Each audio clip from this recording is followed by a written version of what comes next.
Honorable Speaker, I'd like to take this opportunity to join my colleagues in this third assembly as we give tribute to the late Honorable Joel Munuve, who was a true soldier, who fought for what is right and who stood and desired the Nairobi that we seek to see.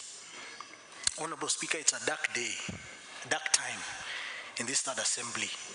We are taking in the shocking news of this sudden demise of our fellow colleague.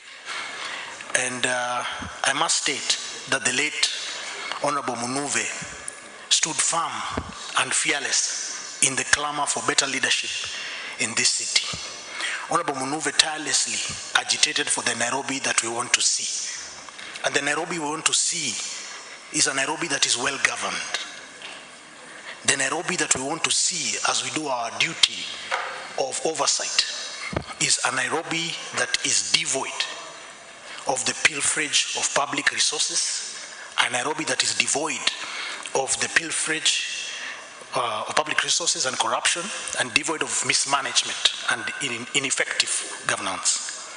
His plight for the timely distribution of bursaries is on record. His plight for the timely payment of the ward development program contractors and the completion of stalled capital projects in this city and in all our 85 wards will not go unmentioned. Honorable Speaker, Honorable Munuve stood steadfast against the ineffective operation of various sectors in this government. He called them out, and he also called for the transparent breakdown of our own source revenue collection, and that's something we must discuss. He also called for the appropriation and the utilization of the same in the manner that this assembly has passed. To date, we still wonder how some of the monies that we collect and some of the monies that are disbursed by the exchequer on a monthly basis from the National Treasury are used. And that is our role of oversight.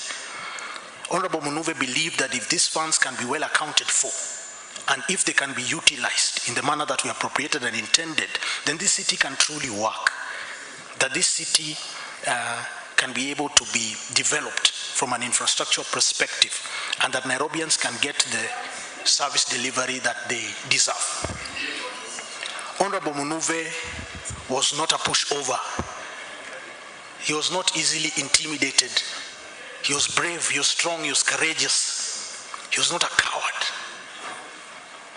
He was not one of those who could be easily compromised, who could be called to the table in order to stop fighting for what he believed in. The values and ideals that our late colleague passionately held on to can be achieved and attained, not in the next election, but in this third assembly with 2 years to go.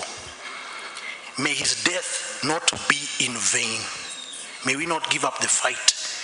May those of us who are left behind carry on the work that he began. And if nothing else, at the very least, I pray for 4 things, fellow colleagues, that we strive to see how we can deliver. 1 is the timely distribution of bursaries for the vulnerable children of this great city. Honorable members, you've seen me push for this thing many times. I've been at loggerheads with the county executive many times. And it is my belief that we need to do our part to support those who cannot support themselves. The money is there. We are collecting it. We're getting exchequer disbursements on a monthly basis. Where is this money going?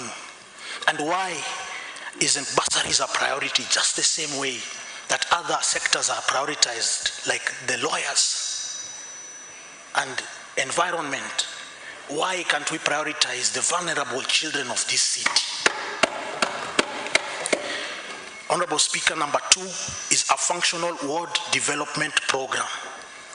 One that is functional means that there must be equitable distribution of the resources across all 85 wards in this city, where payment is not skewed because of friendship or because of kujuana and who has the best smile and who sings the best song. Every ward in this city deserves for contractors to be paid, and paid on time.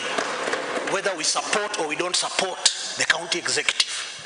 Let each ward get a contractor being paid, and let no pending bill be left in our tenure. Number 3, Honorable Speaker, is the completion of all stalled projects, capital projects for that matter, in this city. We've inherited capital projects that have stalled from the time His Excellency Kidero was the governor of Nairobi. We have done nothing.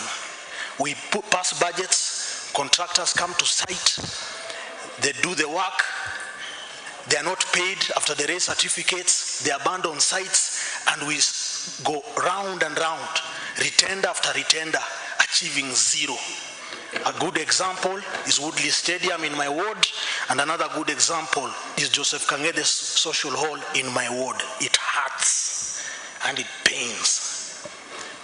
The last thing I will ask this House to consider, Honorable Speaker, is the transparent and accountable financial systems in this county. I reiterate, transparent and accountable. We must have visibility. If we are collecting revenue, where is it going? How is it being utilized? If we're getting an exchequer, like we just got one for the previous month, 1.715 billion, how has it been used? Why are payments being delayed? Why can't staff be paid on time? We have very many questions. And these are some of the things that our late honorable colleague fought against, spoke against, and now is gone.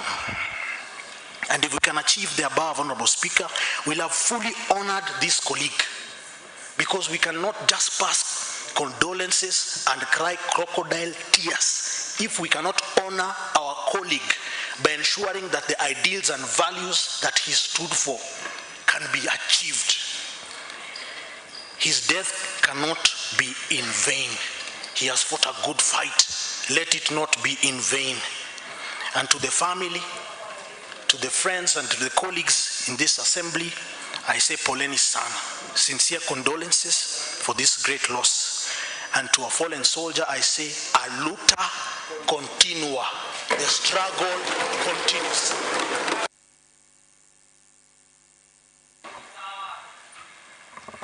Honorable Perpetua.